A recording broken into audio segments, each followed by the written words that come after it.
Bismillahirrahmanirrahim. Assalamualaikum warahmatullahi wabarakatuh.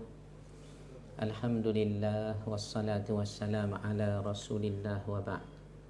Hadirin hadirat ibu bapa yang saya kasihi sekalian, tak dilupakan sahibul fadilah, imam besar Masjid Negara, ashabul fadilah, imam-imam Masjid Negara, begitu juga kaki tangan kita, mudah-mudahan dalam selamat berkat hendaknya, muslimin muslimat yang dikasihi sekalian.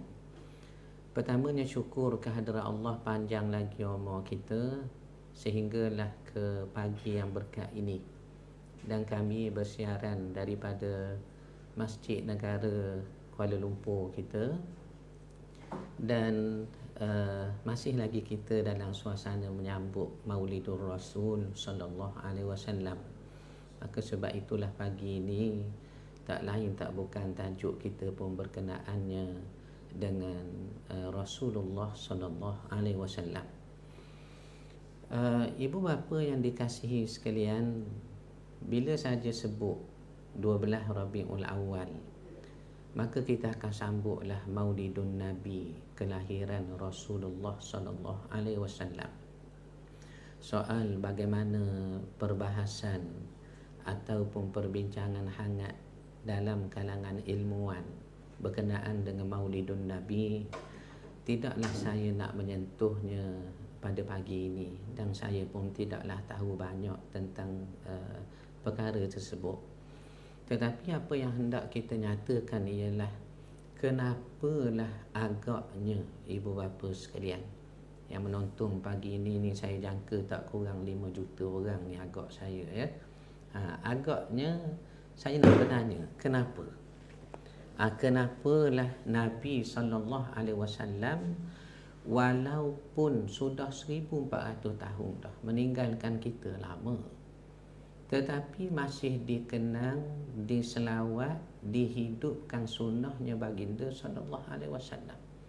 Ini persoalan yang perlu kita selalu fikir, terutama bila masuknya Maulidun Nabi, bila masuk 12 Rabiul Awal, dikenang, diingat, dibaca sirahnya, selawat kita pun tak putus-putus kepada baginda walaupun sudah lama lah baginda meninggalkan kita. Sebab itu saya bertanya pada sahabat-sahabat penonton kita, sama ada di dalam studio ini dan juga di luar sana yang ramai itu, apakah sebabnya? Agak-agak sudahlah ya, agak je Nabi masih diingat dan dikenang sehingga sekarang. Kalau nak kira, ibu bapa kita pun kita taklah ingat seperti kita ingat kepada Nabi. Betul ke tidak saya kata? Kalau tak percaya, cubalah tengok sudah berapa lama ibu bapa kita meninggal, tuan-tuan sekalian. Boleh jadi ada yang kata dah 10 tahun tu meninggal mak ayah saya di kampung, okey. Ada yang kata saya lama tu tak sempat tengok, lahir tu dah yatim dah saya, macamlah Nabi juga, okey. Berapa tahun dah? 40 tahun, sudah 25 tahun meninggal orang-orang tua kita. Soalnya, apakah kita selalu ingat kepada orang tua kita? Ataupun kita sebut ibu kita yang telah meninggal, bapa kita yang telah pergi, adik-beradik kita yang sudah tak ada itu. Saya beranilah katakan kita tak ingat juga, walau mak ayah ya. Ini buktinya kalau masing-masing ibu bapa sekalian saya tanya, kat mana kubur ayah kita, mak kita di kampung tu, okey. Cubalah tengok kubur mak ayah kita di kampung, cuba tengok ya. Apa jadi? Lalang lebih tinggi dari batu nesangnya. Betul tak saya kata tu? Betul. Lalang lebih tinggi daripada batu nisan. Menunjukkan apa dia? Anaknya tak ada ke yang nak tolong melerah, orang Terengganu panggil melerah, ataupun menebah, potong rumput, bersih semak samun di kubur ayahnya dan ibunya di kampung itu, ada ke tidak? Ramai anaknya. Tetapi kenapa tak ada seorang pun boleh tolong bersih kubur? Ni tandanya, dalilnya kita akan lupa mak ayah kita. Sekalipun orang tua kita jaga kita. Ini perkara yang berlaku dan sudah menjadi satu kebiasaan dalam hidup ini. Dan juga memberi satu petanda kepada kita, ibu bapa sekalian. Kita yang ada anak ni, sayanglah macam mana pun, percayalah kata saya, sudahnya nanti kita dilupakan orang. Hatta anak kita pun, hatta anak kita pun lupakan kita. Dalilnya kita dah sebut tadi lah, sebab kita pun lupa kepada mak ayah kita. Atas hal inilah Hasanul Basri, seorang tabi'in, ada menyebut dalam kalamnya yang terkenal, janganlah kamu percaya kepada siapa pun, jangan melainkan amal kamu saja. Makna kalau nak percaya, percayalah kepada amal kita, yang kita sembahyang duha 2 rakaat pagi ni, yang kita puasa sunat Isnin Khamis itu, yang kita bangun juga biarlah 2 rakaat pun, nak tahajud, nak taubat, nak solat hajat, istikharah tengah malam itu sahajalah amal kita yang boleh kita percaya. Kerana apa? Yang terjun dalam lubang kubur dengan kita adalah amal kita semata-mata. Jadi ibu bapa sekalian, sahabat-sahabat sekalian yang mengikuti kuliah pagi ini langsung daripada Masjid Negara kita yang berkat ini, kita nak ambil satu panduan lah. Amal kita kena jaga, waktu yang sama juga kita didik ahli keluarga kita, anak-anak kita. Jadi berbalik pada soalan yang saya tanya tadi. Kenapalah Rasulullah sallallahu alaihi wasallam sudah 1400 tahun tetapi masih Nabi dikenang sampai sekarang? Kan lama tu. Atas dunia ni, sahabat-sahabat sekalian, tokoh atas dunia ni ramai, dikenang orang, diingat orang, dibuat tugu peringatan, dimasukkan dalam buku sejarah, biografinya, manaqibnya. Ramai. Pejuang kemerdekaan kah, ataupun pendiri dan pengasas bagi satu izm dan juga fahaman mahupun yang disandarkan kepada doktrin agama. Seperti Karl Marx. Contohnya ni semua sudah maklum. Kita belajar dalam sejarah dunia, pendiri bagi kefahaman komunis tu, tidakkah Karl Marx namanya? Beliau lah yang mengarang satu karya yang dianggap kitab suci lah bagi orang komunis, yang berjudul, yang bertajuknya Das Kapital tu. Ni kita sudah maklum. Dan sampai sekarang fahaman komunis ada. Sampai sekarang orang kagum memperjuangkan ideanya Karl Marx tadi ada, bahkan berkembang bercambah. Mahatma Gandhi, satu pemimpin besar dunia besar, dikenang sampai sekarang, terutama lebih-lebih lagi orang India. Kerana Mahatma Gandhi ini adalah pemimpin besar dunia dan juga memerintah ataupun mengurus negara India tu. Makna jajahan dan semua takluknya India di bawah tapak kakinya sahaja. Tetapi dia dikenang orang, dikenang. Kenapa? Kerana humble-nya, sifat rendah dirinya ataupun sederhananya. Dalam istilah tasawuf barangkali kita panggil zuhud lah. Dia tidak cenderung pada dunia. Cuba tengok penampilannya pun, pakaiannya pun ala qada sahaja. Slipernya pun katanya nipis tuan, kerana nak merasa batu-batu di tanah India itu yang dia takbir, dia urus. Saya ingat Buya Hamka kita, Haji Abdul Malik Karim Amrullah Hamka, ada menulis tentang Mahatma Gandhi ni. Dibuat contoh lah tentang sifat orang rendah diri, orang tak besarkan diri. Siapa? Bukan Islam Mahatma Gandhi. Lalu Buya ada menukilkan siapa Mahatma Gandhi ni dalam satu karya buya yang bertajuk Lembaga Budi. Lembaga Budi. Karya Hamka ni banyaklah ibu bapa sekalian. Kita semua pun sudah maklum tenggelamnya kapal Vanderwich, Nur Hayati di bawah lindungan Kaabah, merantau ke Delhi, ayahku seorang direktor, kenang-kenangan di Tanah Malaya, Lembaga Budi, tasawuf moden, tafsir Al-Azhar, banyak lagi. Kerana beliau ilmuwan yang juga sastrawan, ahli bahasa. Apa yang menariknya, Hamka pernah nukilkan tentang ni lah Mahatma Gandhi yang kita nak sebut ni, ketokohannya itu. Kata Hamka, bagaimanalah orang India ni nak lupa kepada Mahatma Gandhi. Sebab terlalu merendah diri, ambil berat rakyatnya. Antaranya disebut, pernah suatu hari Mahatma Gandhi ini dilihat oleh orang India. Orang India nampak Mahatma Gandhi kat mana? Dalam kereta api kelas ketiga. Kelas ketiga. Lalu bila dilihat orang dalam kereta api kelas ketiga, terperanjatlah sebahagian orang dalam gerabak kelas ketiga tu. Kerana apa? Mahatma Gandhi ada dalam kereta api dengan kita. Yang lebih takjub lagi, kelas ketiga, patutnya naiklah kelas pertama kan. Ya, dah kerana pemimpin India. Seluruh tanah dan jajahan takluk India di bawah tapak kakinya.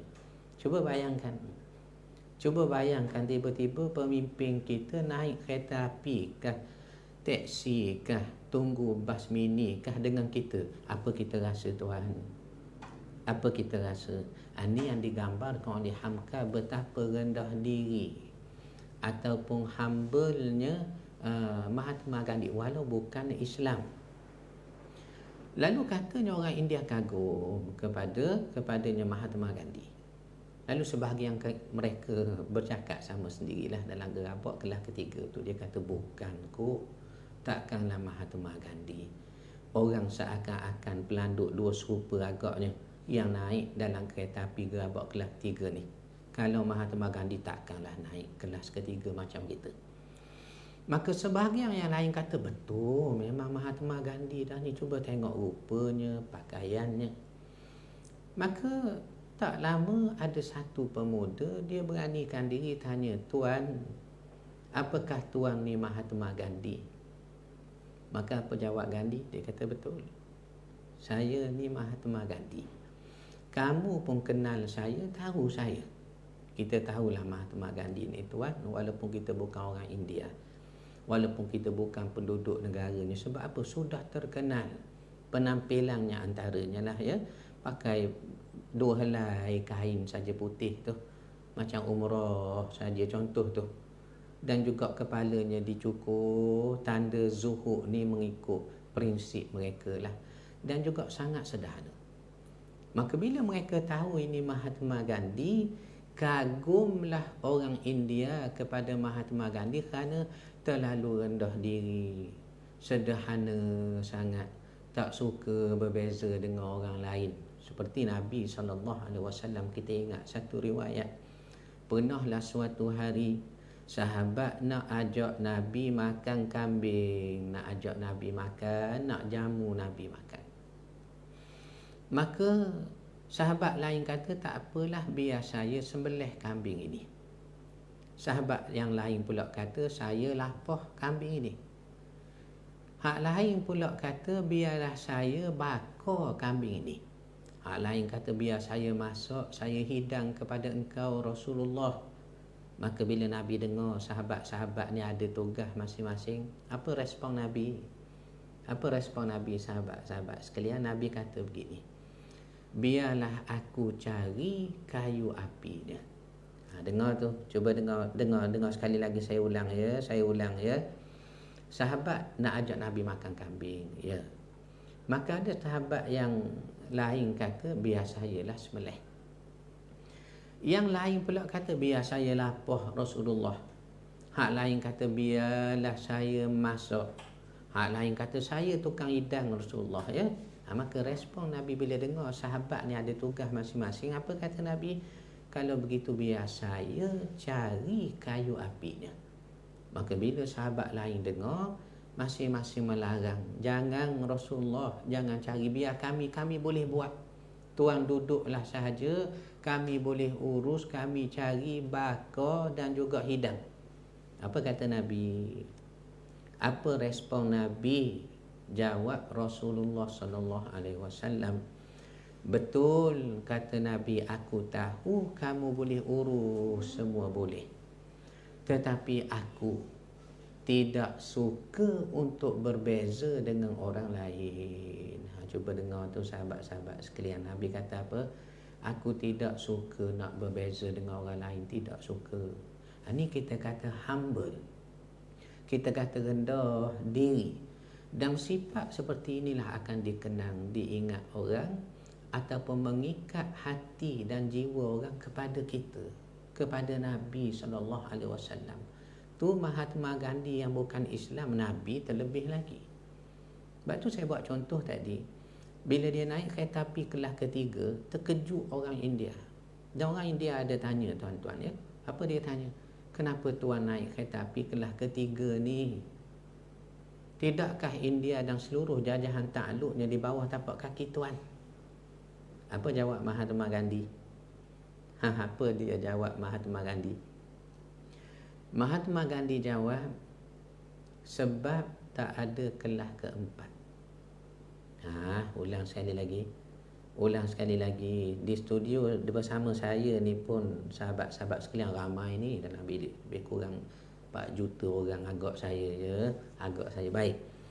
Apa dia tanya orang India tadi? Orang India tanya, kenapalah tuan naik kereta api kelas ketiga ni? Tidakkah India dan seluruh takluknya di bawah tapak kaki tuan? Tapi Gandhi dengan humble, rendah diri ni dia jawab, sebab tak ada kelas keempat. Kalau dia naik kelas keempat, andai katalah ditanya orang, kenapa tuan naik kelas keempat? Jawabnya, sebab tak ada kelas kelima.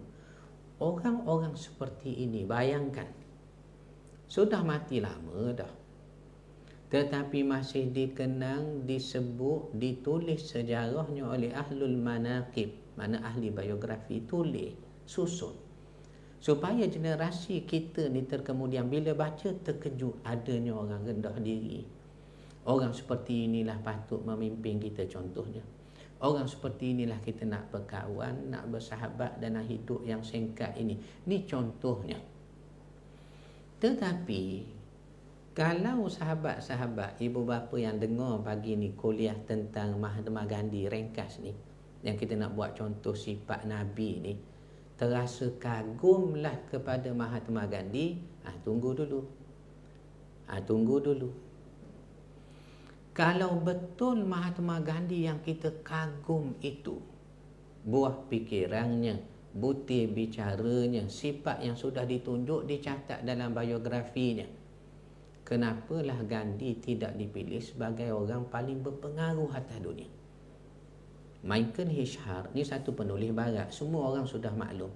Saya yakin ibu bapa yang menonton ni, sahabat-sahabat yang mendengar kuliah live yang dibawakan oleh Masjid Negara kita yang berkat ini, sudah maklum, sudah tahu. Tahu apa? Ada satu penulis barat, dia susung satu buku. Bukunya The 100 tu. Ya, dia pilih 100 orang tokoh-tokoh atas dunia yang dianggap paling berpengaruh. 100 orang dipilih yang paling berpengaruh atas dunia sejak dulu sampai sekarang. Dikumpul, maka ditulis sejarah, biografi, keistimewaan, pendokong, ideanya. Dan 100 orang ini macam-macamlah dipilih. Antaranya Nabi Musa. Nabi Musa pun dia pilih juga. Kerana apa? Nabi Musa ini diyakini, diimani, ada pengikut pendokongnya sampai sekarang. Sejumlah besar Bani Israel itulah, termasuk orang-orang Yahudi. Ya, yang beragama dengan agama Yahudi itu. Maka Nabi Musa dimasukkan dalam karya ini, ditulis biografi bila lahir, meninggal, apa jasanya, bagaimana dia memimpinnya Bani Israel keluar daripada jajahan Bani Qibti Fir'aun tu. Maka ditulis, ni orang berpengaruh. Lagi Nabi Isa, Jesus Christ Son of Mary, yang disandarkan pada baginda, dinisbahkan pada baginda, walaupun tak ada kaitan pun agama Nasrani itu.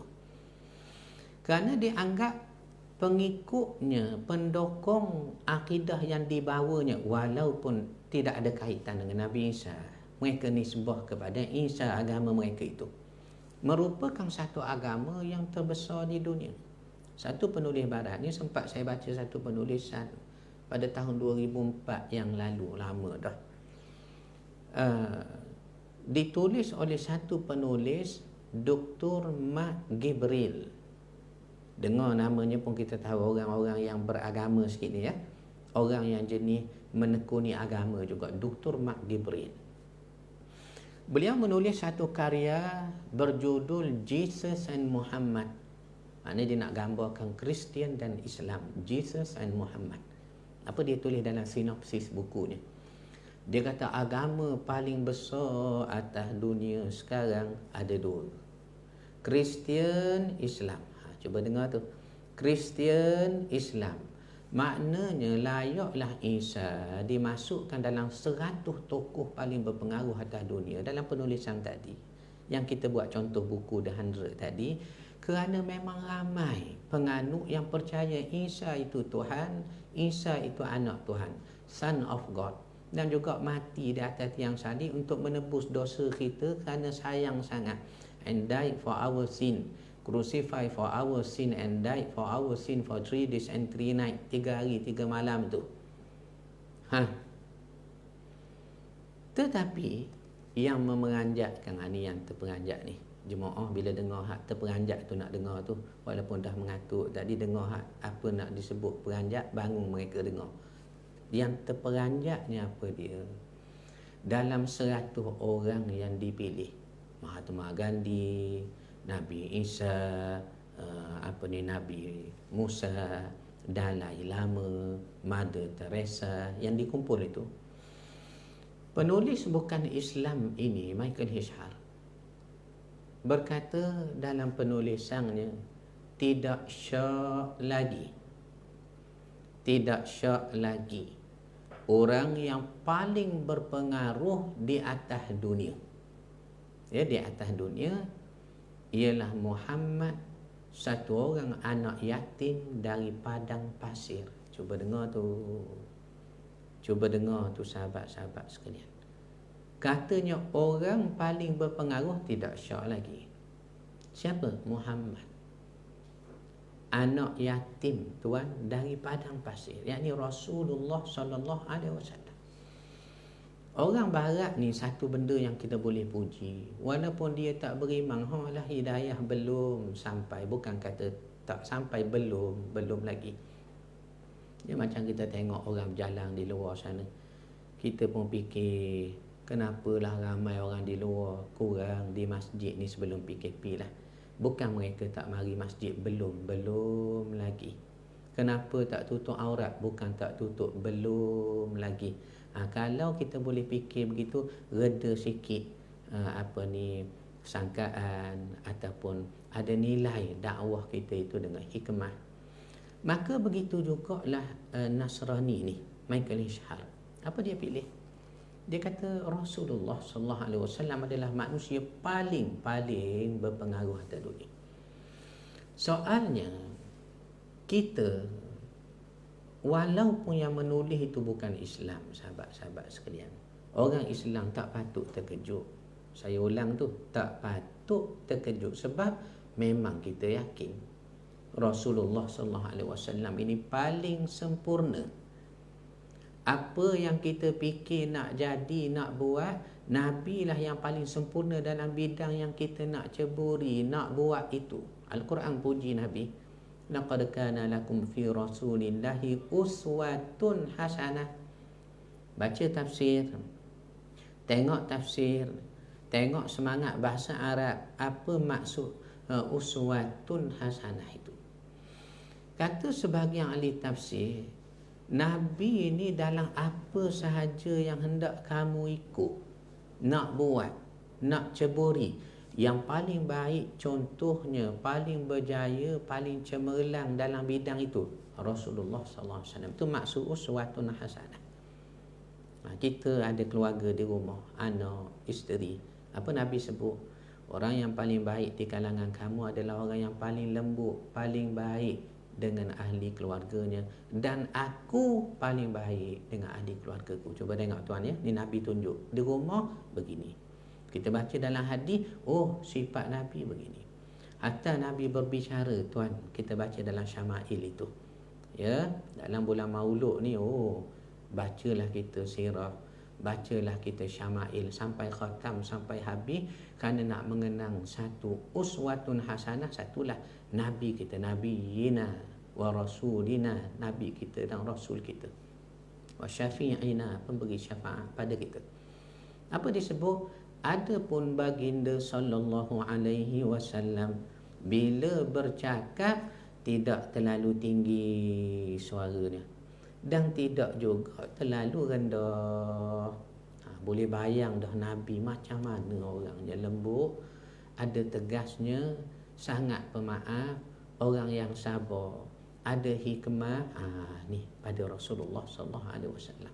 Jadi kita yang dengar pagi ini, terutamanya ibu-ibu yang ada di ruang tamu, di dapur tu, saya nampak daripada sini ni ya, yang ada sampai ujung sana tu, bercakaplah lembut sikit dengan anak bila nak panggil, ataupun perlahankan sikit suara bila bercakap dengan suami. Dan minta maaf, kata bang, minta maaf, saya ni selalu bercakap tinggi suara dengan awak. Bukan saya ni kasar, memang saya ni keturunan panglima hitam. Contohnya, jangan tuan ya, kita dah belajar pagi ini uswatun hasanah. Nabi dikenang kerana sifatnya, akhlaknya, dan terbaik untuk kita ikut dalam semua keadaan. Kita dah baca hadis bagaimana Nabi bercakap tadi. Makna kata yang mengikat kita dengan Rasulullah sallallahu alaihi wasallam, walaupun sudah 1400 tahun baginda wafat, kita masih selawat, masih lagi kita hidup, kita buat sunnah, nak tambah sunnah yang Nabi buat, ataupun kita masih baca riwayat, baca sejarah berkenaan Nabi. Inilah yang mengikat kita dengan Rasulullah adalah akhlak Nabi. Akhlak Rasulullah sallallahu alaihi wasallam itu mengikat kita. Mengikat kita. Jadi sebab itulah tak pelik kalau orang bukan Islam pun mengakui Nabi ni orang paling berpengaruh. Betul, kita sebagai Muslim lebih tahu Nabi kita sempurna. Ia dididik oleh Allah. Setiap perkataan, perbuatannya, pengakuannya adalah wahyu. Wa ma yantiqu 'anil hawa.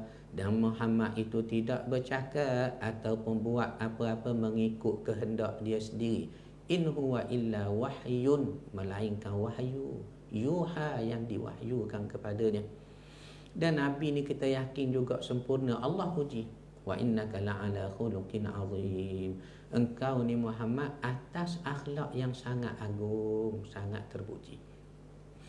Jadi yang mengikat kita sebenarnya dengan Rasulullah sallallahu alaihi wasallam, walaupun sudah lama baginda wafat, tetapi kita masih ingat, masih selawat, tak lain tak bukan pagi ni dapatlah kita buat kesimpulannya, iaitulah akhlak Nabi itu yang dikenang-kenang oleh kita.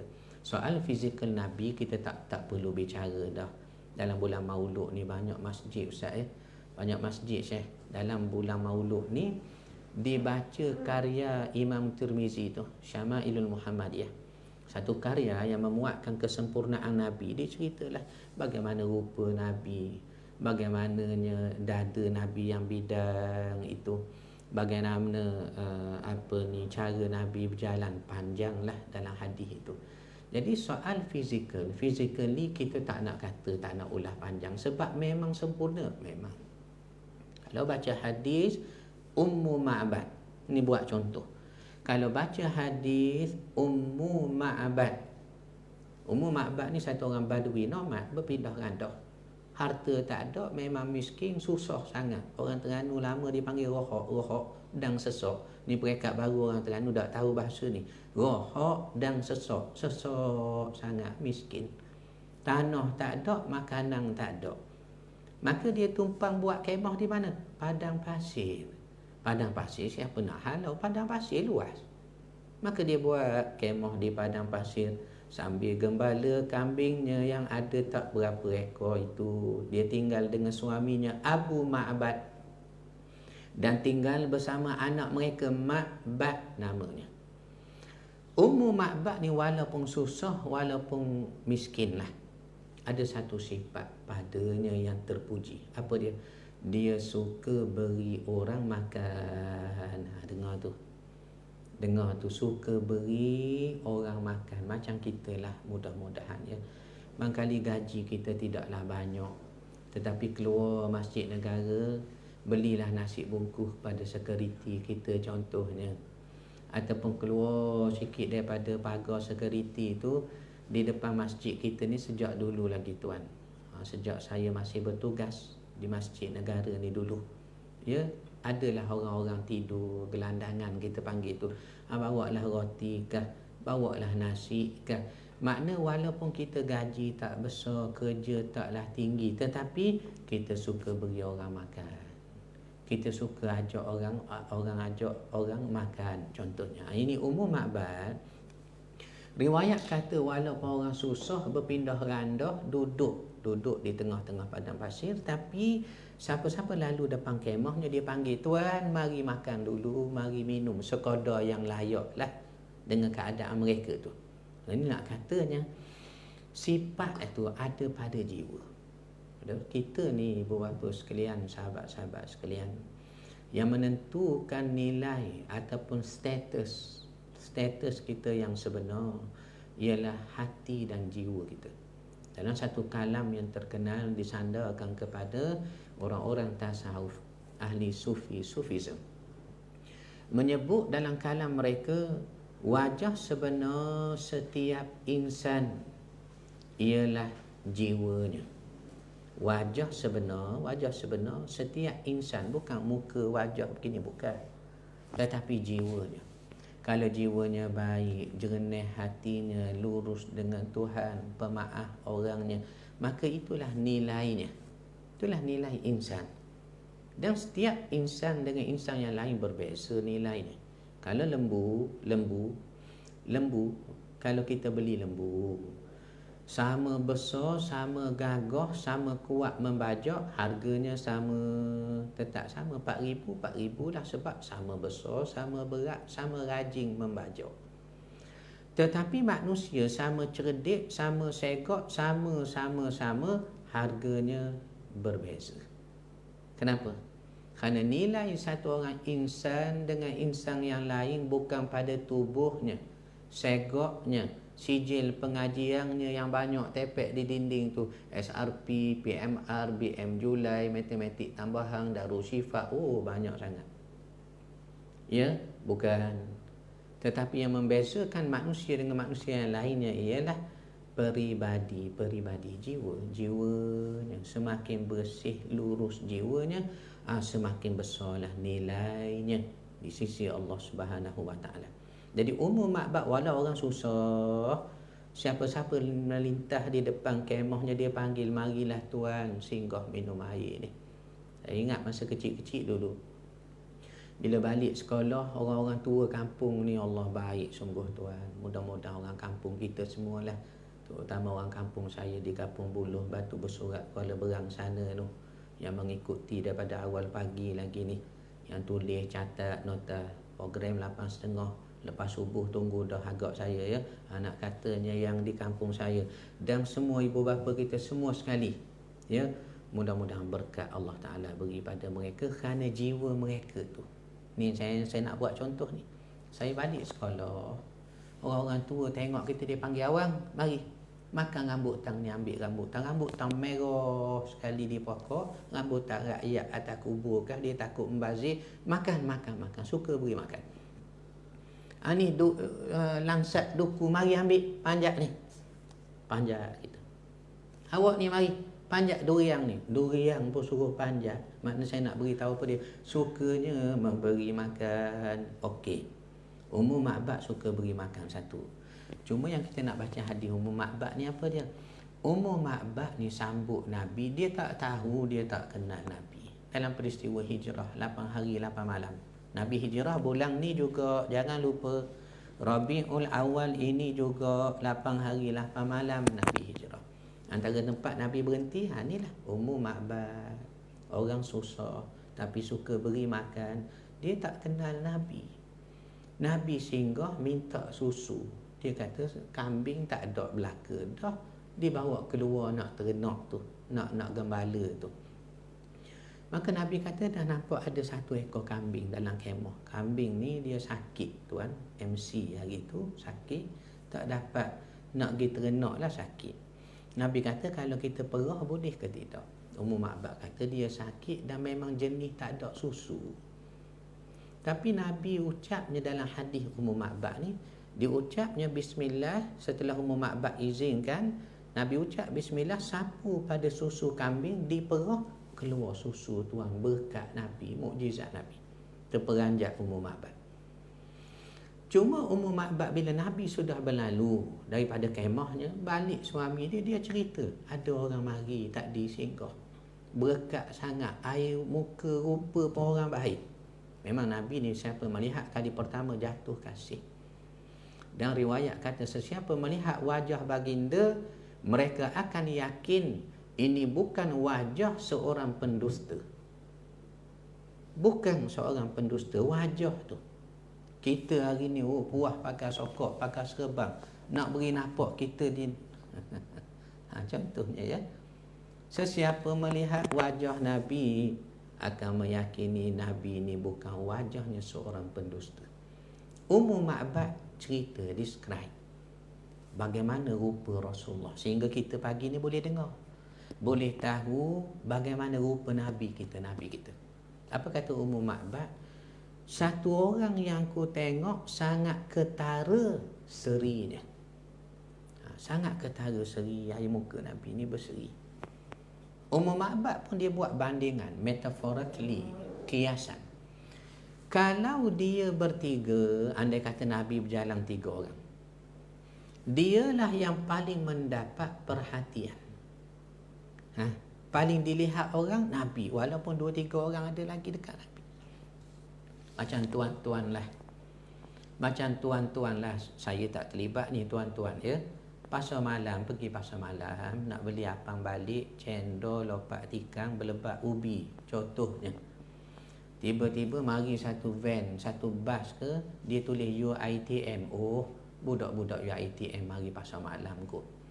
Maka parking bawah pokok, melintahlah 15 orang budak-budak UiTM, comel-comel belaka semua 15 orang comel.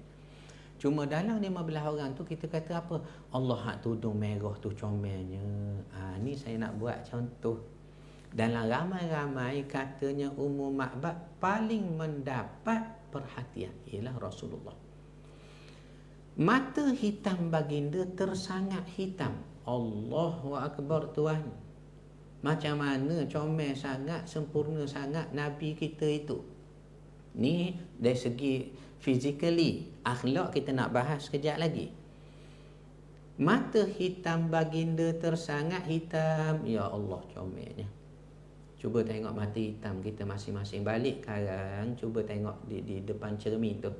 Saya kata balik karang, bukan sekarang ya. Dengar betul-betul tu, karang, balik karang. Berdiri depan cermin, cuba tengok masing-masing mata hitam kita. Hitam belaka dah, putih kelilingnya, kolesterol tinggi, contohnya.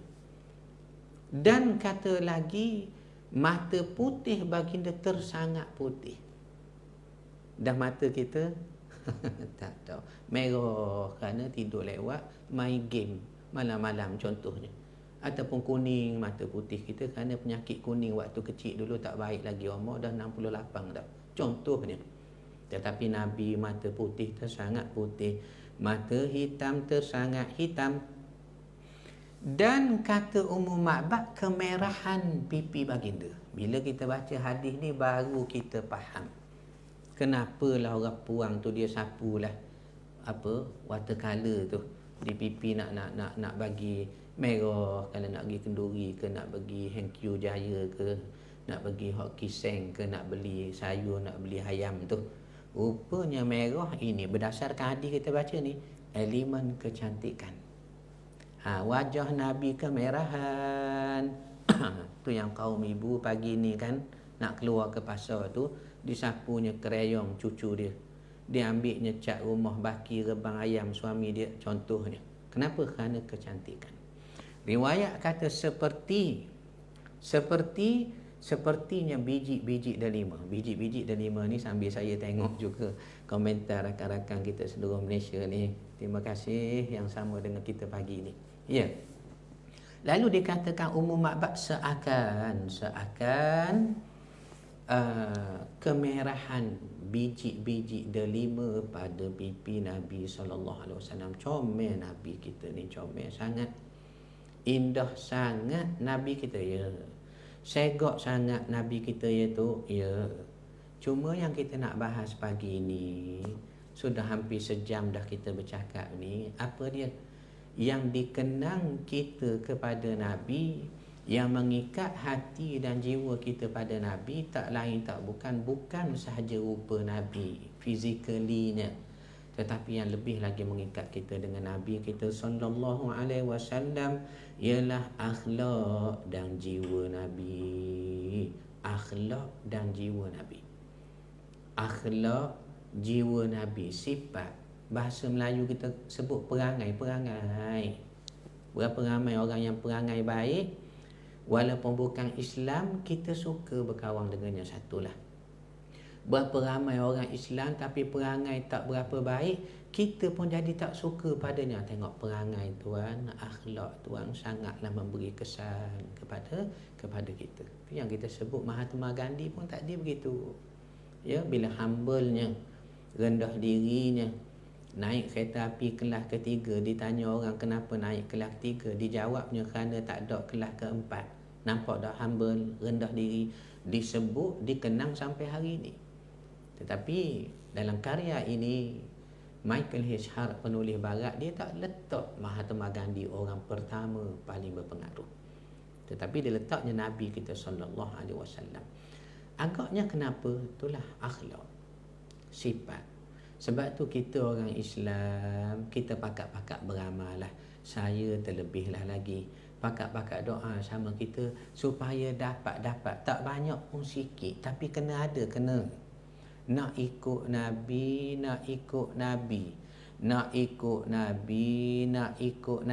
Tu dia. Macam mana nak buat? Tadilah kita dah belajar sikit sebanyak. Bagaimana Nabi bercakap, bagaimana Nabi respon bila bercakap dengan orang. Hadis kata Nabi, bila bercakap dengan orang, baginda tidak mencelah, baginda dengar. Dan baginda akan respon ataupun berbicara dengan satu orang mengikut kemampuan orang itu, mengikut level pemikiran. Sebab itu ada hadis bila satu budak kanak-kanak menangis kerana mati burung dia bela. Bagaimana Nabi respon? Nabi tak kata haram hukumnya main burung ketitir ni. Contoh ada. Nabi kata macam mana burung hak mati semalam tu. Nampak tak Nabi yang ambil berat, tanya khabar apa yang ditanggung sedih walau kanak-kanak. Makna Nabi bercakap cara kanak-kanak, ya. Bila jumpa orang intelektual, cerdik, pandai, Nabi sampaikan dakwah sesuai dengan tahap pemikirannya. Sebab tu Nabi dihalau daripada Taif. Taif ni umur Nabi 50 tahun, ya. Taif selepas kewafatan bapa saudaranya dan wafat pula isterinya. Adalah khilaf di situ. Ada yang kata Khadijah wafat dulu, 3 hari selepas tu baru Abu Talib. Ada riwayat kata dak, Abu Talib wafat dulu, sebulan selepas itu barulah Khadijah. Makna khilaf. Yang khilaf ni saya dah sebut dari awal tadi. Kita tak nak bincang, tak nak fikir pun tuan. Tapi dua-dua meninggal. Tak naklah duk main siapa mati dulu. Do ke mati dulu, Minah yang mati dulu. Do mati dulu. Tak naklah tuan. Ni kita nak beri faham mudah saja. Hilang 2 tonggak seri dakwah Nabi SAW. Apa jadi? Nabi dihalau keluar pergi Taif kan. Bila Nabi dihalau juga dari Taif, apa berlaku? Nabi berlindung dalam satu kebun. Kebun ni milik dua beradik yang bukan agama Islam, agama Tauhid. Penjaga kebun ni nama dia Adas. Baca sirah, namanya Adas. Adas ni pula dia agama Nasrani. Bila dia serah segugus anggur pada Nabi, tuang kebun kata berilah makan dua orang tu kesian, kena pukul, kena halau daripada orang Taif. Maka Adas ambil segugus anggur beri pada Nabi. Maka Nabi ucap bismillah, makan. Tuan Adas kata tak pernah dengar di negeri ini orang bercakap sebut nama Allah. Sebut nama Allah. Itu bayangkan. Jadi oleh kerana itu, bila dikatakan tak pernah ada orang negeri ni ucap nama Allah bismillah, Nabi pun tanya, awak agama apa, awak dari mana? Maka dia kata, saya ni daripada Nineveh. Nineveh ni negerinya Nabi Allah Yunus AS. Kita tahu kan Nabi Yunus di dakwahnya Allah perintah dia mendakwah kaumnya di Nineveh. Tetapi apa jadi? Kaum Nineveh ni kita baca dalam Qasasul Anbiya, tafsir pun sebut adalah satu kaum yang materialistik. Yunus orang miskin, tak layak bercakap dengan kami. Tengok mentaliti tu sampai sekarang ada lagi orang begitu. Kalau security kerja dekat pagar, kerja awak buka pagar, angkat kon, kemudian saya masuk parking. Astaghfirullahalazim, jangan tuan. Masuk, bila orang berlari nak angkat kon, buka cermin kereta, beritahu jangan tuan, jangan tuan, jangan buat begini. Turun, kita angkat sendiri kon, kita masuk kereta. Tuan, sampai mati orang ingat perangai kita, humble kita, rendah diri kita. La haula wala quwata illa billah. Kita berdoa mudah-mudahan kita ni lah, kita jadi begini. Ya. Kemudian Nabi Yunus disuruh Allah, diperintah Allah dakwah di Nineveh. Tetapi orang Nineveh sangat materialistik. Dia tak nak dengar even satu patah perkataan pun, sebab Yunus orang susah. Dia tak ada nama. Namanya pun Yunus saja. Kalau namanya yang berbahagia Profesor Datuk Dr. Rashidi Jamil Ar-Rashid Al-Baitul Ma'mur Wasidratul Muntaha, panjangnya gelaran nama dia. Maka ramailah orang nak dengar ceramahnya. Dia gantung banner di Simpang 3 dekat roundabout sebab pangkatnya. Tapi kalau nama penceramah Ustaz Sidi, marilah dua orang, itu pun tidur dua-dua tu. Saya nak beritahu tuan, budaya ini sampai sekarang masih ada lagi. Tidakkah kita nak cari ilmu, nak belajar, nak jadikan pedoman, panduan dalam hidup kita yang singkat, panduan yang paling baik, paling berkat, iaitulah Nabi kita sallallahu alaihi wasallam. Itu Nabi Yunus lari ke Japa ataupun disebut Japa. Ya, dan naik kapal. Akhirnya datang ribut. Riwayat kata datang ribut, maka waktu itu kepercayaan orang Nineveh, orang Joppa dan Japa ialah kalau ribut ataupun ombak berlaku kuat, ni penunggu laut nak makan korban. Siapa-siapa dalam kapal kena pilih seorang, Wan Tuzuh ke Osum ke, terpulanglah, campur seorang supaya badai berhenti, orang lain pun selamat. Baik mati seorang daripada mati semua sekali. Tu Yunus kata, campurlah saya tuan, sebab barangkali Allah nak balas saya ni lari dari perintahnya. Disuruh saya pergi Nineveh, saya lari ke Joppa ataupun Japa. Maka kapten kata tak boleh campur, sebab awak ni saya tengok sejak hari pertama duduk dalam kapal, awak ni tak macam orang lain. Orang lain barangkali main tudung botol, batu seremban contohnya, main macam-macam lah. Tapi awak ni duduk zikir, saya tengok. Subhanallah, subhanallah, subhanallah, subhanallah. Tentulah dalam bahasa dia lah, barangkali bahasa Yahudi agaknya. Halalu ya halalu ya halalu ya halalu ya halalu ya halalu ya Allahu. Dizikirnya oleh Nabi Yunus. Tapi akhirnya dicampur juga, kerana dia kata campur saya, campur. Dimakan, ditelan oleh ikan tu. Ya, dibawa lari ke dasar laut selama 3 hari 3 malam. For 3 days and 3 nights. Mundra nal mundra yarava. San tien san yet. Drai taga unnaj. Tri nui tri dien. Kuncia mai prak Yesu tai samuan samken 3 hari 3 malam. Ni betul, ni bukan reka, ni betul saya bercakap ni. 3 hari 3 malam. Ya, Nabi Allah Yunus alaihissalam tu. Ya, ditelahirkan. Tu yang kita katakan Nabi kita sallallahu alaihi wasallam begitu juga. Nabi kita sallallahu alaihi wasallam begitu juga. Bagaimana Nabi bercakap dengannya Adas tadi. Yang Adas kata, aku daripada negeri Nineveh, tempat Yunus bin Matta. Nabi Allah Yunus yang kita cerita sejarahnya tadi. Maka Nabi terus berdakwah kepada Adas sesuai mengikut level mustawa pemikiran Adas yang kerjanya hari-hari main dengan pokok, main dengan tanaman. Dia kata apa? Yunus bin Matta saudara aku. Betul, salah silah Nabi-Nabi ni sama. Begitu juga syariat mereka sama daripada Allah. Bani Israel dengan Bani Ismail datang daripada satu sulbi yang sama, bin Ibrahim laka. Ibrahim ada 2 anak. Ismail lahirnya Nabi kita. Daripadanya Nabi Allah Ishaq bin Ibrahim dapatnya Yaqub nama lain baginya Israel. Yaqub alias Israel. Mana anak-anak Yaqub ataupun disebut dalam bahasa Arab Bani Israel adalah adik-beradik dengan bangsa Arab, bangsa Semitik. Bahkan huruf hijaiyah mereka nak eja perkataan dalam dua-dua bahasa. Arab baik, bahasa Hebrew baik. Hampir sama huruf hijaiyah mereka. Cuma dengan sikit slangnya, sikit sebutan yang dibadalkan, ditukarkan sin menjadi shin tu. Tapi ni bukan masa kita nak bincang. Cuma nak kata, bila Nabi dakwah dengan cara Yunus bukan orang lain dengan saya. Nampak tak? Ni Nabi berdakwah, berbicara, beri respon kepada orang mengikut keadaan orang itu. Ni satu sunnah. Kalau kita bercakap dengan orang sekadar itu kita balas dengan apa yang kemampuan dia memahami, menguasainya.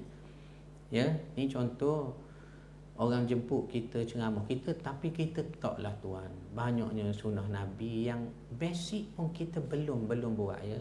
Selepas ni kita nak buat terus ni selepas kuliah kita ni. Hatta bercakap dengan orang. Kita kalau bercakap dengan orang selalu nak tunjuk kita biar lebih sikit dari orang, pandai sikit daripada orang. Kenapa tuan ya? Tak bolehkah saya pun tak tahu banyak? Tak bolehkah begitu? Tak bolehkah humble kita? Tak bolehkah? Tapi kalau kita bercakap dengan orang mesti biar kita tahu banyak, kita lebih lagi. Kenapa? Tok, ya, saya nak jemputlah Tok berceramah kepada anak-anak tadika Little Calip Section 9. Kat mana ni belakang rumah tu? Okey, baik. Tajuk apa nak suruh saya ceramah ni? Tajuk Maulud Nabi lah, kelahiran Rasulullah lah untuk anak-anak. Baik. Kita pun pergi. Bila orang sebut kita profesor, doktor, sekian panjang ilmu pangkat kita akademik, kita pun nak bercakap cara akademik kita. Yang kita nak mengajar tu kanak-kanak Little Calip saja. Assalamualaikum anak-anak yang saya kasihi. Hari ini tajuk kita kelahiran Nabi. Saya akan bawakan perbahasan berbeza sikit daripada yang biasa anak-anak dengar, yang tengok dalam YouTube, Kids sebagainya. Hari ini kita akan bicarakan Nabi dari sudut kitab Zabur dan kitab Ambuh. Kanak-kanak sahaja budak itu. Sampai kita nak tunjuk nilai akademik kita itu dibahasnya Zabur, dibahasnya Taurat, dibahasnya Suhuf Ibrahim. Tengok tuan ya. Nabi tidak. Nabi bercakap mengikut siapa yang dilawan cakap, yang direspon bicaranya. Sebab tu kita kata Nabi ni sempurna ya Allah. Hatta bagaimana Nabi menelek orang tengok, orang mari tanya apakah amalan paling afdal. Nabi tahu dah orang yang mari tanya ni rajin semayang, berani berperang, tapi sejak berkahwin kurang nak jaga ibu bapa. Maka Nabi kata birrul walidain, buat baik mak ayah. Cerdik Nabi ya, mengikut siapa yang dilawan bicaranya. Orang mari tanya soalan sama juga. Apa amalan paling afdal Rasulullah? Nabi tahu orang ni jaga mak ayah bagus, berperang pun duduk depan semua. Cuma semayang tu lambat sangat. Usalli fardhu subhi gajahi lillahi ta'ala. Maka Nabi kata as-salatu fi waqtiha, sembahyang di dalam waktunya, sembahyang dalam waktunya. Nampak tak ibu bapa sekalian bagaimana sempurnanya Rasulullah sallallahu alaihi wasallam itu, hatta dalam bercakap, hatta dalam memberi respon. Sebab tu bila tiba maulud ni, benda-benda beginilah barangkali ya kita nak koreksi, nak muhasabah, nak fikir apakah kita sudah buat apa yang Nabi tunjuk, yang hari-hari kita nak kena guna, iaitu bercakap, bermuamalah dengan orang. Itu belum kita bicara tentang soal lain, kesabaran, bagaimana Nabi terima musibah, bagaimana Nabi bersangka baik terhadap takdir. Kita tahu ada tak satu orang atas dunia, cuba tengok Rasulullah sallallahu alaihi wasallam, lahirnya sudah yatim, tak ada ayahnya, usianya 2 bulan dalam kandungan, wafat bapanya Abdullah bin Abdul Muttalib di mana? Di negeri Yathrib, Madinah, jauh dari Mekah. Bila Nabi SAW lahir, ya, berpisah dengan ibunya kerana dia besar, dia asuh mengikut tradisi orang Arab ketika itu. Di mana? Di perkampungan Bani Sa'ad oleh Halimah Sa'adiyah tu. Halimah binti Abu Su'aib yang datang daripada kabilah Bani Sa'ad bin Bakr itu. Bani Sa'ad bin Bakr itu. Dan juga kita ingat, apabila saja umur 4 tahun baginda balik, sempat duduk di pangkuan bondanya pun 2 tahun sehingga umur 6 tahun. Wafat pula bondanya ketika itu di lembah Abwa, sempadan antara Mekah dengan Madinah. Baginda dijaga oleh datuknya Abdul Muttalib. Tak lama tuan, hanya 2 tahun saja, sehingga umur Nabi 8 tahun wafat pula datuknya Abdul Muttalib. Berpindah Nabi dijaga oleh bapa saudaranya Abu Talib. Dengan Abu Talib lama. Dengan Abu Talib sangat lama. Itulah selama 42 tahun. Ya, tetapi dijaga dalam bentuk berbeza lah. Waktu kanak-kanak dijaga cara kanak-kanak. Bila besar dicarikan isteri berkahwin, diuruhkan perkahwinan. Bila besar lagi dilindungi daripada ancaman kaumnya. Paling lama 42 tahun. Dan Nabi mula jadi bapa umur 28 tahun mengikut setengah riwayat. Walaupun Nabi berkahwin 25 tahun, 3 tahun selepas itu Nabi mula menjadi bapa kepada satu orang anak laki-laki yang Nabi beri namanya Qasim. Sebab itu kunyah Nabi, kunyah, apa dia kunyah? Apa dia kunyah sahabat-sahabat sekalian? Ramai yang tengok pagi ni, saya nak tanya ni. Kunyah apa dia? Sambil saya tengok ni. Tuan-tuan beri komentar di bawah ni. Kunyah apa dia? Siapa-siapa dapat jawab dengan tepat, saya nak beri RM10. Kunyah apa dia? Kunyah ialah gelaran yang disabit dengan nasab. Arab ni dia ada gelaran 2 bentuk, 2 jenis gelaran. Pertama dipanggil kunyah, yakni gelaran yang bersandarkan pada nasab. Seperti Ibnu, anak siapa? Ibnu Abbas, anak Abbas. Abu Muhammad, bapa siapa? Bapa pada Muhammad. Jiddul Husaini, iaitulah datuk kepada 2 Husain. Ini dipanggil kunyah. Lalu kunyah Nabi dipanggil apa? Abul Qasim, bapa kepada Qasim. Inilah anak-anak pertama Nabi, lahir pada umur 28 tahun. Pun begitu meninggal ketika kecil. Bayang, satu orang yang lahir dalam keadaan yatim, kemudian dengan bonda pun tak lama, dijaga datuk pun meninggal, dapat anak pertama pun meninggal setelah 3 tahun perkahwinan, kemudian dapat anak kedua Abdullah al-Yastahi meninggal juga. Anak Nabi ni 7 orang, 3 lelaki meninggal belaka waktu kecil. 4 orang anak perempuannya pun meninggal juga, kecuali Fatimah 6 bulan selepas Nabi wafat. Zainab wafat sewaktu Nabi masih hidup. Kemudian Ruqayyah wafat sewaktu Nabi masih hidup. Ummu Kalsum wafat juga pada tahun 8 Hijrah atau 9 Hijrah. Itu yang kita baca dalam sirah, yang kita baca riwayatnya dalam sirah. Makna satu orang laki-laki yang kehilangan semenjak kecil, berturut-turut, bertimpa-timpa, hatta sudah ada keluarga, kesemua anak laki-laki meninggal ketika kecil. Manakala kesemua anak perempuan meninggal sewaktu ia masih hidup, dan dia sempat menguruskan jenazah puteri-puterinya, kecuali Fatimah seorang saja yang menyusuli baginda 6 bulan selepas kewafatan baginda. Makna besar ujian Nabi, besar. Benarlah Nabi kata, orang yang menerima ujian yang paling besar kami para Nabi, kami para Rasul. Sebab itu ibu bapa sekalian, bila kita tengok Nabi diuji, bagaimana cara Nabi hadapi musibah. Bila Nabi bermuamalah dengan manusia hatta musuh, bagaimana Nabi penuh hikmah dan pemaaf.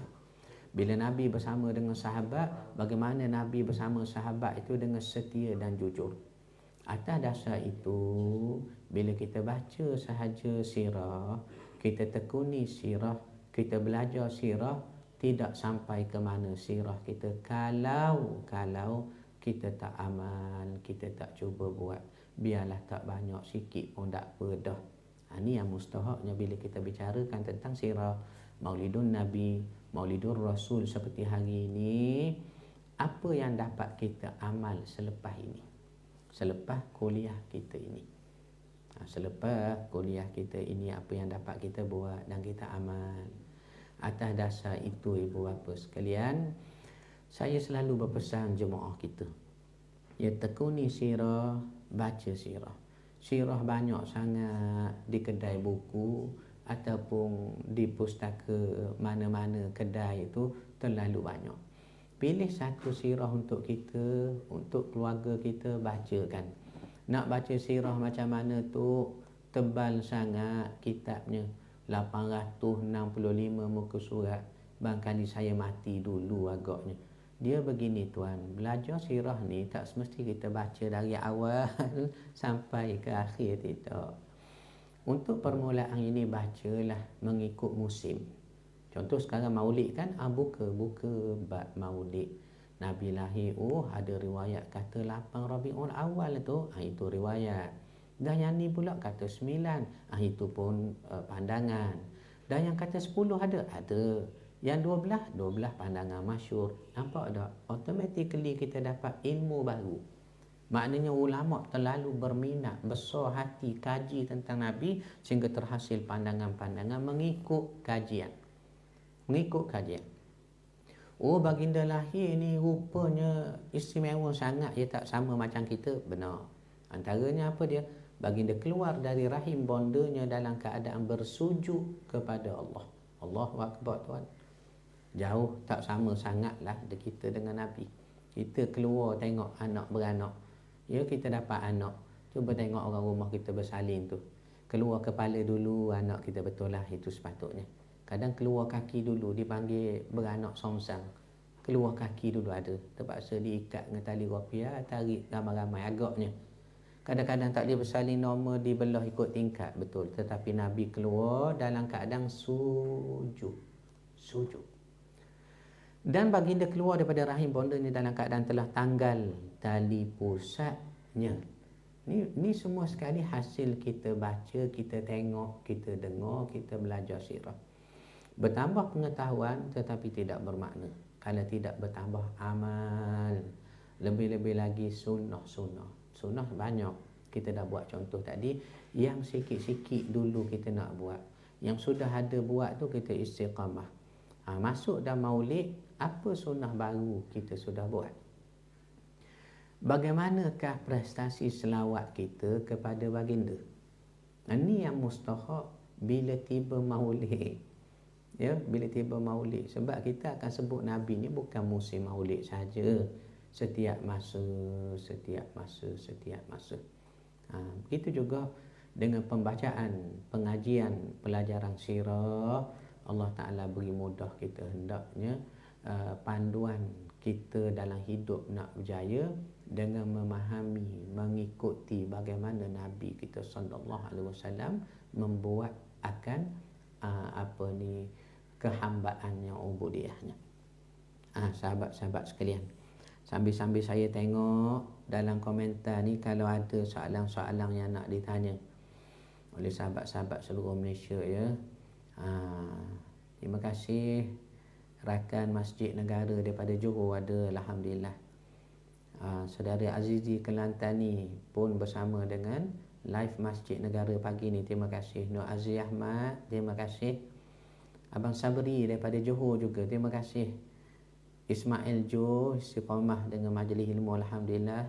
Ajlani Al-Akbari, Abang Sa'ari daripada Hulu Terengganu pun ada dengan live Masjid Negara Kuala Lumpur hari ni ya. Saudari Hasnah Mak Sa'ad ya, sama-sama alhamdulillah. Long kecil, alhamdulillah. Ustaz Long kecil, kadang tak nampak sangat gambar ni, tu yang saya panggil nama saja, maaf lah tuan-tuan ya.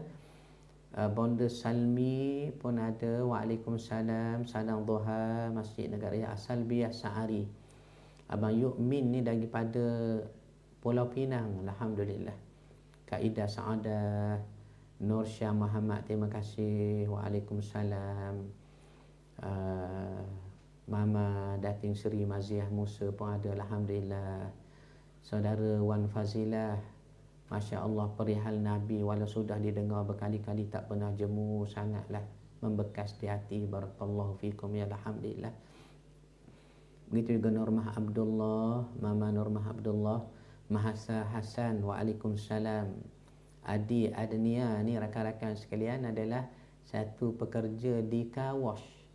Bayangkan sambil bekerja sempat lagi tengok, sempat belajar, sempat ikuti kuliah.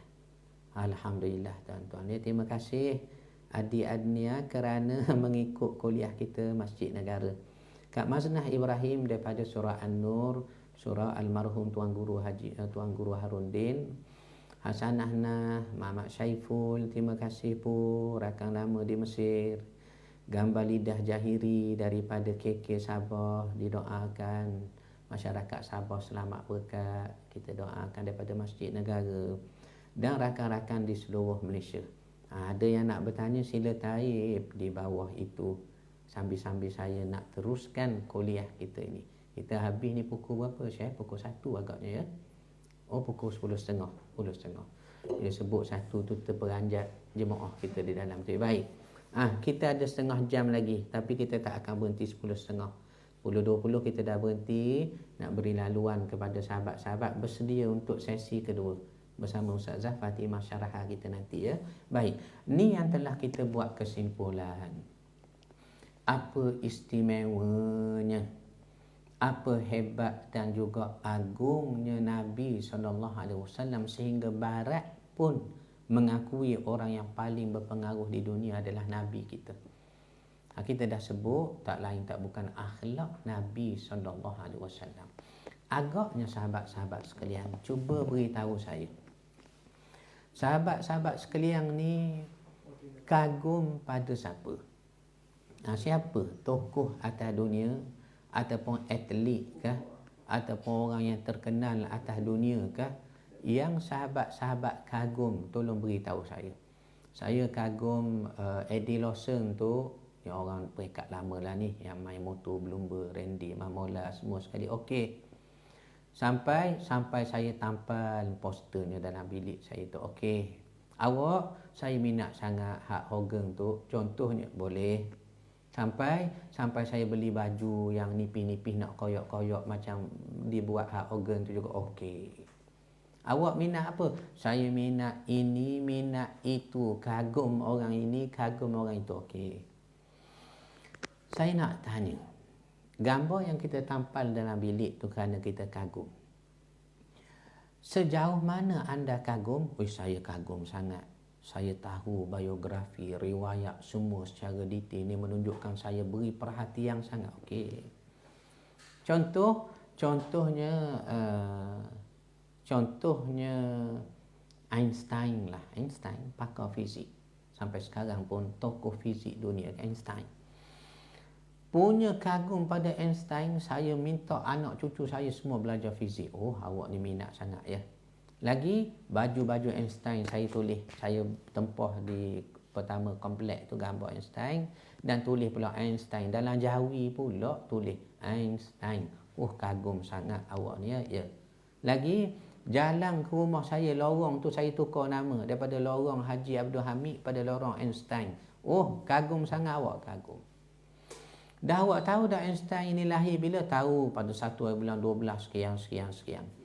Einstein ini dia belajar sekolah rendah kat mana? Sekolah rendahnya kebangsaan Kuala Berang sekian begini. Sekolah menengah agama, sekolah Arab Mahmudiyah begini. Apa kesukaan Einstein? Banyak tu, hobinya mengumpul stamp, beli ikan pelaga. Ni saya buat contoh. Einstein ini suka makan apa? Nasi kerabu tu memang suka sangat dimakan oleh Einstein ni. Ni contoh tuang hafal, tuang tahu, tuang renung betul. Tokoh yang tuang kagum ya. Ya. Tetapi ni saya nak tanya mudah ni sebagai penutup kuliah kita ni. Nak tanya mudah ni. Tetapi ada dah orang atas dunia yang tuan-tuan kagum, tuan-tuan junjung, kasih, beri perhatian, meneruskan ideologi dan prinsip yang diperkenalkan oleh tokoh itu. Tuan-tuan tahu sehingga ke tahap bilangan ubannya atau uban tadi tu dekat mana letaknya. Kalau saya tanya yang minat Einstein tadi, ubang Einstein ada berapa helai? Ni saya tanya. Dan ubangnya duduk kat mana? Ada orang tahu? Ada tuan-tuan tahu? Tak ada. Hatta saudara mara Einstein tak ada tahu tuan. Takkan anaknya pun tahu berapa bilangan uban. Nak kata apa dia? Sekagum mana kita kepada manusia biasa, dia ada limit dia. Dia ada limit dia. Tapi cuba tengok Rasulullah sallallahu alaihi wasallam. Kita dengar hadis, kita baca hadis, antaranya riwayat Imam Bukhari itu menyebut apa dia? Dalam Syama'il pun ada sebut. Uban baginda sallallahu alaihi wasallam pada hari Nabi wafat tidak lebih dari 20 helai. Cuba tengok tuan. Tu yang kata bila orang bukan Islam baca hadis ni, mereka terfikir siapa Muhammad ni? Sehingga bilangan ubannya pun dikira, diketahui orang. Yang ni sahabatnya. Bilangan uban Nabi pada hari Nabi wafat tidak lebih daripada 20 helai. Dan diketahui dengan tepat kat mana uban tu. Ni yang itu yang saya pun terfikir bila baca hadis ni. Bagaimana Rasulullah sallallahu alaihi wasallam ini ditelek, diperhati, direnung oleh sahabat. Katanya ubang Nabi di kepala. Ini berdasarkan hadis menyebut ubangnya aku ni kerana membaca surah Waqiah tu, kiamat tu. Tu ni hadis masyhur. Kita dah masyhur dah tahu hadis ni. Ya. Dan diketahui di kepala Nabi ada ubang sikit, lagi di lehyah. Di lehyah, di jambang. Lehyah. Dan di anfaqah. Apa dia anfaqah? Ni di apa kita nak panggil ni tuan, kumis ya. Kumis di bawah bibi atas dagu ni. Macam hel amir tu. Di bawah ni. Tuan. Sehingga setepat itu, sedetail itu diketahui Nabi. Hatta helaian ubannya, hatta di mana uban itu terletak pun diketahui oleh umatnya berdasarkan hadis yang kita baca tadi. Tapi apa yang kita nak faham ialah siapalah Nabi ni sehingga ditelek sedemikian rupa, direnung Nabi sedemikian rupa. Tentu ada yang istimewanya tersangat-sangat berbanding ketokohan orang lain atas dunia, kerana orang lain pun tidak ditelek sedemikian rupa. Ini dikatakan Nabi pilihan Allah, diutuh Allah. Nabi bercakap, berbuat satu perkara, bahkan ikrar takrir Nabi datang dari Allah, wahyun yuha in huwa illa wahyun yuha, wahyu Nabi sallallahu alaihi wasallam. Dan sahabat-sahabat sekalian, ibu bapa sekalian, bila sebut 12 Rabiul Awal juga adalah hari kewafatan baginda sallallahu alaihi wasallam, yang mana kita dah baca sejarahnya, kita dah pun tengok sirahnya, Tetapi ini bukanlah masanya untuk kita menyebut tentang saat-saat kewafatan baginda. Di lain masa, dalam sesi yang lain nanti, insya-Allah Masjid Negara kita akan bersama dengan tuan-tuan sentiasa membekalkan informasi dekat dengan masyarakat dan jemaah.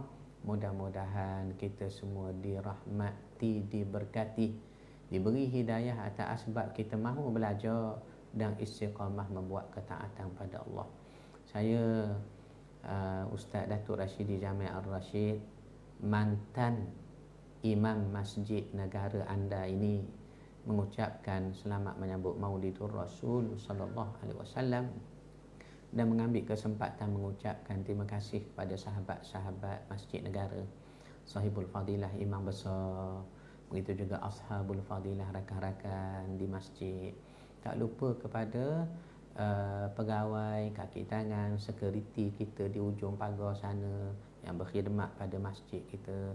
Begitu juga rakan-rakan daripada jabatan yang bersama dengan kita dalam rakaman pagi ini. Daripada Jabatan Kerja Raya ada tuan, Kementerian Kerja Raya. Ustaz apa ya? Ustaz Murtada ada dengan kita tuan. Pagi ni Ustaz Murtada ada. Dan juga sahabat-sahabat yang lain. Kami mendoakan daripada Masjid Negara, musibah Covid ini diangkat oleh Allah Ta'ala hendaknya. Dan juga selamat jemaah kita, masyarakat kita di negara kita yang tercinta ini. Aku qawli hadza wa astaghfirullahal azim li wa lakum. Wassalamualaikum warahmatullahi wabarakatuh. Alhamdulillah.